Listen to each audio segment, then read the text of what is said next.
Krásný den, ahoj všichni. Ještě je úplná tma a já mám pocit, že celá Praha spí, ale vyrážím do Bratislavy s L'Orealem. Strašně se těším.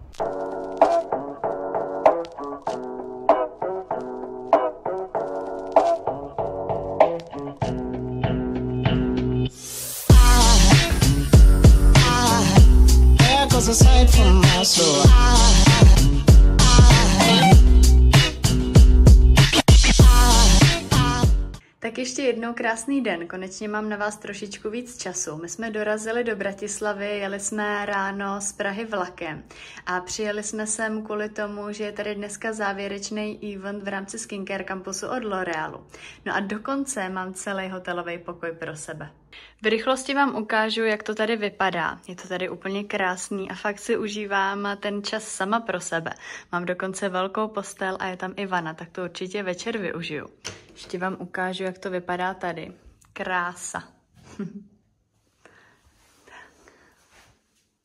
Cesta vlakem byla moc příjemná, v tom kupéčku si to dokážu představit i s Aneškou, takže to doma potom určitě navrhnu a vyrazíme někam na výlet. Už jsme po obědě, měli jsme výbornou polívku a výborný těstoviny a teďka máme chvilku čas pro sebe. Uvidíme, jak to využiju, jestli si lehnu s knížkou, anebo jestli budu pracovat.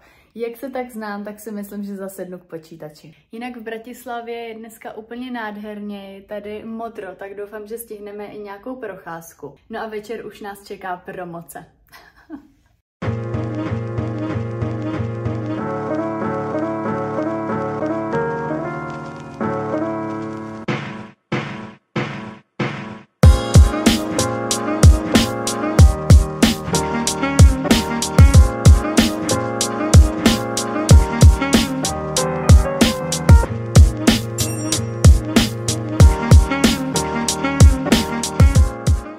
Teď jsem přišla od Dianky, mám úplně nádherně navlněný vlasy. Tohle se musím naučit, protože to je snad hezčí než na naší svatbě. No a za chviličku vyrážíme. Outfit check!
Pořádně nikdy nic nevyhrála, takže tohle je pro mě hezký splněný sen.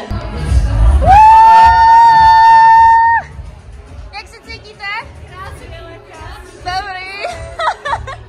My už jsme dorazili na hotel, musím říct, že jsem teda úplně vyřízená, strašně se těším do sprchy, ale říkala jsem si, že vám ještě musím poděkovat, protože čtu zprávy na Instagramu a strašně moc vám opravdu děkuju za to, že mi to takhle přejete. Až jsem ani nečekala, že ty reakce budou takový, fakt je moc hezký, jak mi píšete, hlavně co mi píšete, že mi to opravdu přejete. Takže se strašně těším na to, že se podíváme s Leničkama do Paříže, že uvidíme, jak to vypadá v laboratořích L'Oreal a doufám, že si to moc užijeme.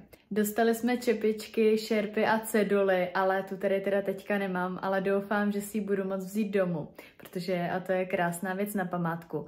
Mám z toho fakt strašnou radost, jsem z toho až dojatá. Moc se těším a musím říct, že je to pro mě opravdu splněný sen, protože před 5-6 lety si pamatuju, že Aneta Haneton Monde jela s Maybelline do New Yorku. Já jsem si teda myslela, že to byla Paříž, ale byl to New York a tehdy jsem si říkala, že to je naprosto splněný sen a trošku jsem jako doufala, že by se mi to mohlo taky splnit. Poslala jsem sen do vesmíru, no a teď po letech se to stalo. Mám z toho fakt strašnou radost a celý ten skincare campus jsem si moc užila. Takže to by bylo k dnešku. Já si jdu teďka dát sprchu, jdu si lehnout a uvidíme se ráno. Ještě jedna věc. Píšete mi, jestli z toho budu natáčet video, tak určitě jo, můžete se těšit na další vlog. Ale letím tam až na konci listopadu. Krásné dobré ráno, já jsem se klasicky probudila 2 minuty před budíkem. Mám trošku knedlík v krku a pobolívá mě hlava, tak doufám, že to po jídle přejde. Ale už mám teda pořádnej hlad a na snídani se těším.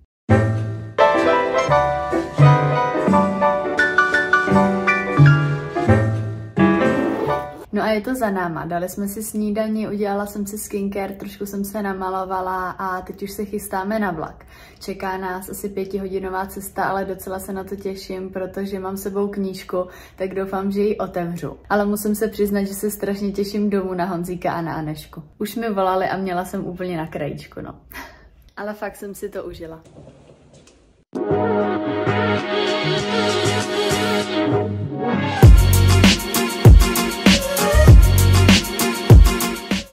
A už jsme všichni spolu.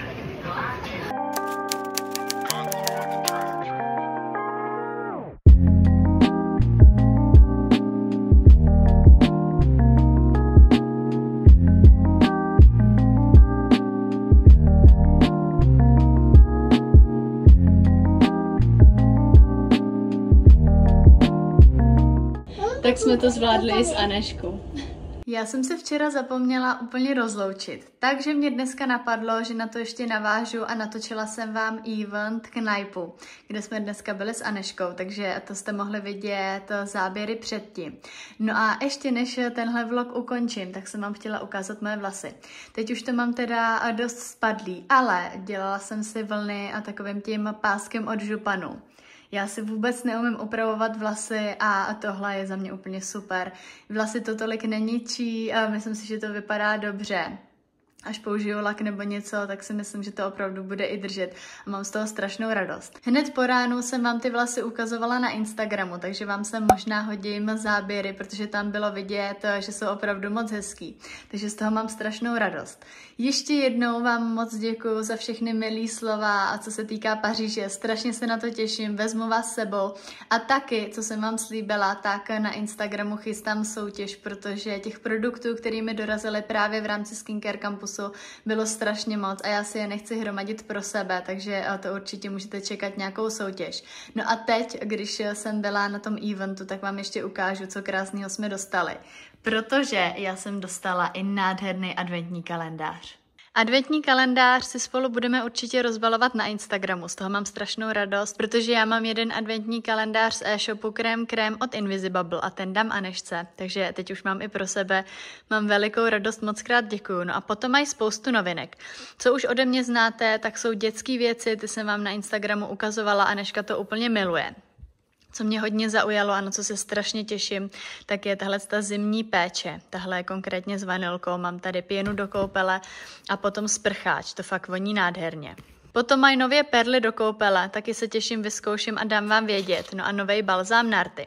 Co jsem vám chtěla ukázat a co tady nemám, já jsem si někde nechala prázdný obal, ale za živýho boha ho nemůžu najít, tak vám tady hodím jenom vizuál, jak to vypadá. Tak je sůl do koupele, která voní jako čaj latte, je to nádhera, to si musím koupit znova, to bylo úplně úžasný, takže to určitě doporučuju, no a těším se i na tyhle novinky. Už to bylo takový milý předvánoční setkání, já jsem sebou vzala i Anešku, takže uvidíme, jak dopadnou ty záběry.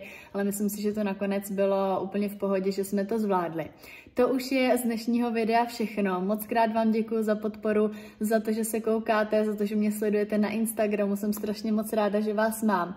Těším se na vás někdy příště a věřím, že zvládnu ještě nějaký video dřív, než právě ten samotný vlog z Paříže. Mějte se krásně, vidíme se na Instagramu a moc vás zdravím. Ahoj!